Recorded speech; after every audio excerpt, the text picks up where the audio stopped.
Hello, this is Dan Morrill, Director of Client Services at Dynamis Software. And this video is intended to give you an overview of the new enhancements in our most recent release.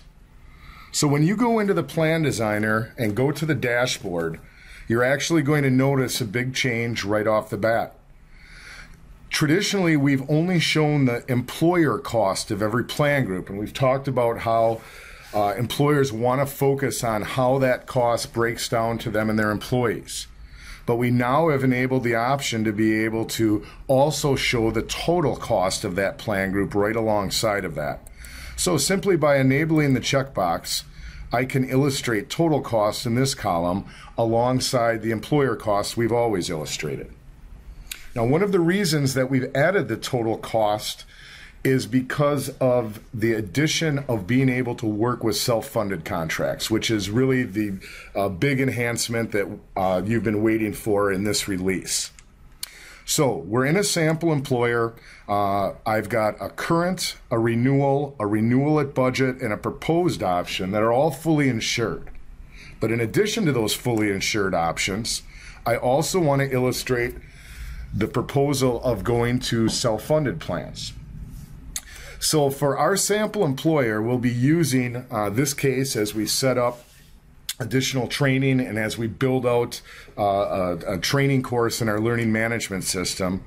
So this has the typical information you would normally see: specific aggregates, admin fees, stop loss fees, fixed cost, expected maximum. So the idea is that from a self-funded standpoint, we're going to want to be able to enter in this information from these different options. So if I come back to the dashboard, you'll see I've got my proposed self-funded option 1. And really the idea here in self-funding is that we really take a two-step approach. The first step is to enter in the self-funded contracts so we can compare against different fully insured and self-funded options. So in order to do that, when you create a new proposed plan group, you're going to come into your plan group options. And you'll notice now when I come in and create a new plan group, I'm going to get an option here to add a self-funded contract. All right. Now I've already added my contract, so I'm going to just delete this plan group. But let's take a closer look at a self-funded contract. I'm going to come in and click on the SF, the indicator for a self-funded contract. And here you'll notice the contract information is divided into really 5 different tabs. So I'm going to go to the beginning to stop loss coverage. So this information should be fairly self-explanatory on what to enter. We're going to just cover the highlights. So we've got an administrator, we've got a stop loss carrier, and a network. So here we've got our specific stop loss, the specific deductible, whether it applies to medical and RX or just medical. The contract basis also can indicate if it's a paid contract. And here's where we can enter in an aggregating specific fund if we're working with a plan option for an aggregating specific deductible. Now in this case we have aggregate coverage, so you'll notice we have aggregate stop loss. We have our corridor. While this is normally 125% of expected claims, we have seen scenarios where carriers are offering different corridors for different aggregate premiums. All right, again, we're on the same contract basis. So we've got our specific and aggregate stop loss information in. Once that's completed and we apply, we're going to come to admin fees and lasers. So here's where you can add the specific admin fees for each one of your proposed self-funded contracts. We can click on the plus sign to add additional fees, and we can also click on a minus sign to remove one. We can set up a fee to be either per employee or per member, and you'll notice we have a place down here for lasers. So if we wanted to add a laser, we click the plus sign, we can put in a description, and we can put in the laser deductible for that person. Again, the minus sign removes it. So we have the ability to enter in lasers here where we enter in our administration fees as well. Moving on, we're going to go to premiums. So here's where we're going to enter in the premiums.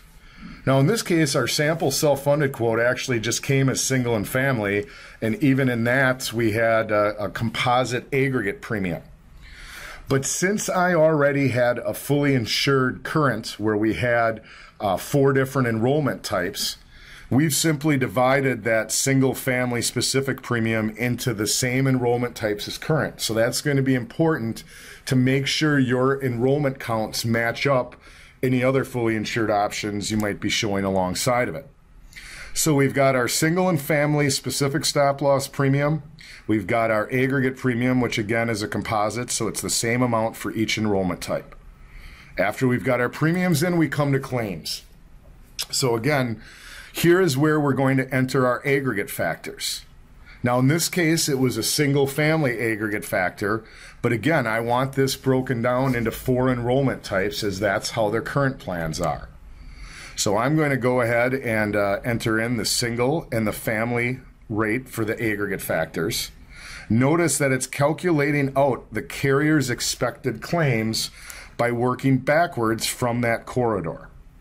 So with these aggregate factors in our enrollment counts, we're able to determine the carrier's expected claims and the maximum claim attachment point based on those aggregate factors. All right. Now notice under expected claims, the default is to use the carrier, where we're just dividing back the 125% of the maximum attachment point to come up with that carrier expected claim. But for those who have your own actuarial services that want to be able to use a different expected claim number than one derived from the aggregate factors, you can also click custom expected claims and plug in your own number to override the carrier expected claims. Once we have our claims information in, we're coming to our summary and our notes. So here is the screen where it really rolls everything up into fixed, expected, and maximum cost, which is how we were advised is the normal way we break this down for our clients. We have the ability to add in a lot of notes. A lot of times there's going to be notes that are specific to a stop loss carrier administrator, and you're able to enter those notes in here as well. So notice under fixed cost, we've got our admin fees, our premiums of their fixed cost. We're adding that to our expected claims, and we're getting an annual expected claim cost. All right, again, this is the claim number based off that carrier aggregate attachment. The maximum cost is going to be our fixed cost again, but this time we're going to use our maximum claims attachment.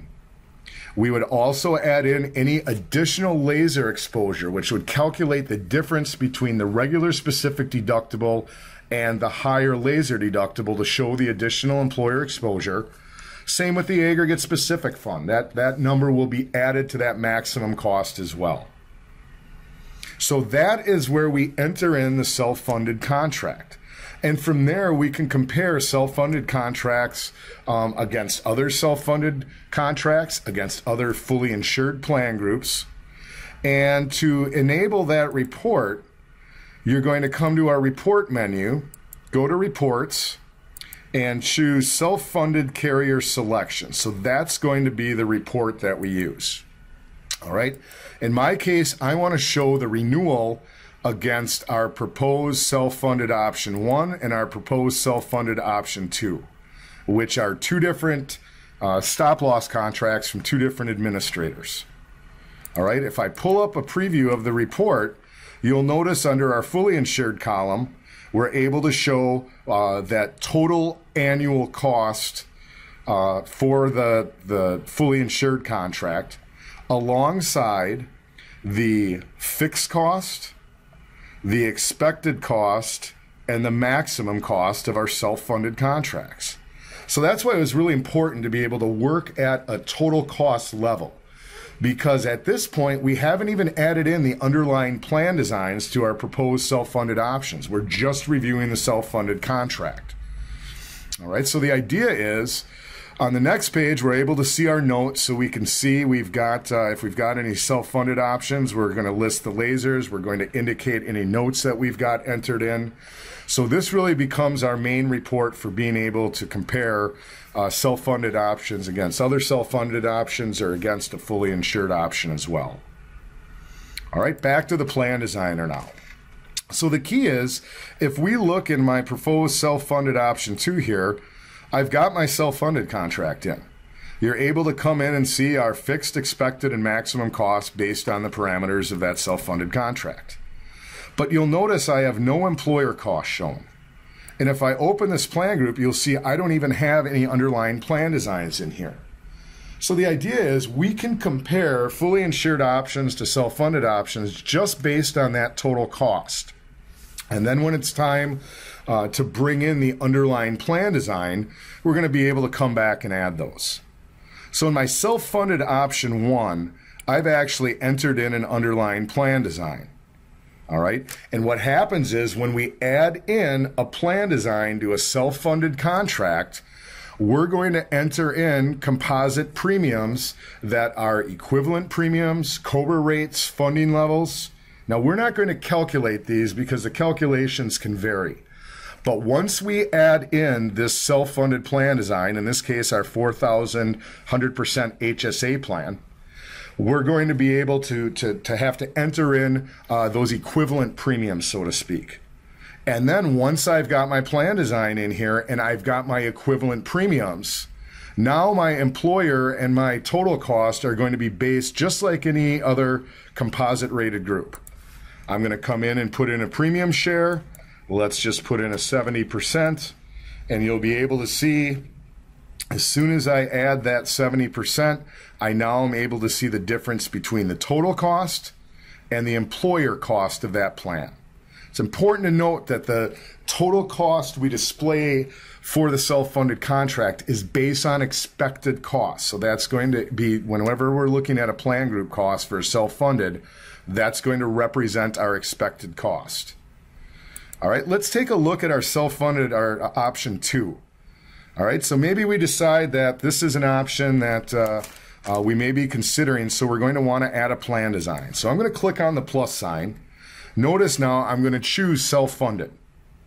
All right, now I could go and search my library for a medical plan design that's used. So sometimes we use, a carrier will use, if they offer fully insured plans, the same plan designs that you might already have in a library. So you can always choose a medical plan like that. In my case, I'm going to add a new medical plan. So we're going to call this the 4,100% HDHP. All right, and I'm going to quickly just enter in 4,000 deductible, 100% coinsurance to a 4,000 out-of-pocket max. All right, in this case, we don't have any copays. I'm going to go ahead and create that plan. All right, I'm going to just skip the RX and go right to our premiums. So here is the composite equivalence for that self-funded contract. And for those of you who need calculators to be able to take that annual expected cost and break it down into composite premiums, we'd be more than happy to assist you with that. So I'm going to enter in my composite equivalence here, and you'll notice now when I apply those premiums, all right, I can see those premiums. Next is going to be enrollment counts, all right? So I'm actually going to come in and enter in my enrollment counts. And when I'm done, the new costs that are showing are not based on the self-funded contract. They're based on these premiums that I entered in. So again, I'm going to come in and put in 70% for my premium share, so we can, once we add those plans and add those equivalent premiums, we can still do our contribution strategy. If I wanted to add an HSA contribution, we can still do all that. So really from a high level, the key is, the first step is we're going to enter in that self-funded contract. And if we narrow it down and are going to be looking at that proposed self-funded option, we're going to come back in then and add in those underlying plan designs being offered. And you'll have to provide the composite equivalent premiums to use when we enter those underlying plan designs. So this should give you the ability to be able to work with your employers, help them compare fully insured versus self-funded options, and help to have those conversations both from a contract level at total cost, and then be able to add your underlying plan designs and be able to move right into your normal work with contribution strategies, as well as any additional HSA or other funding options you might want to add.